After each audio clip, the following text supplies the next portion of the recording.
What key legal principles came from the Cruikshank case? Have you ever wondered how a single court case could shape the rights of individuals in America? The United States v. Cruikshank case is one such example.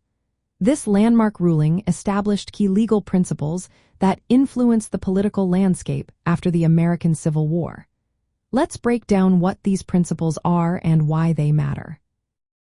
First, the Supreme Court made a significant ruling regarding constitutional rights. The court stated that rights like the ability to assemble peacefully and the right to bear arms are not granted by the federal Constitution. Instead, these rights are seen as natural rights that existed before the Constitution. This means the First and Second Amendments only limit the federal government and do not protect individuals from actions taken by other private citizens. Next, the court introduced the concept of state action. This principle holds that the federal government cannot prosecute private individuals for violating constitutional rights unless those rights are infringed by state actions. In simpler terms, the federal government's power to enforce rights under the Reconstruction amendments, including the 14th Amendment, applies only to state governments. This limitation made it harder for the federal government to protect African Americans from private violence, especially in the aftermath of events like the Colfax Massacre. Additionally, the ruling reinforced the idea of federalism.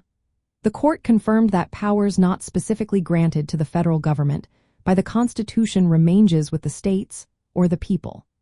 This decision indicated that Congress did not have the authority to pass laws punishing private conspiracies that violated constitutional rights unless state governments failed to provide protection. These principles had lasting effects in the context of the American Civil War and its aftermath. Although the Reconstruction amendments aimed to secure civil rights for freed slaves, the Cruikshank decision limited federal enforcement against private racial violence.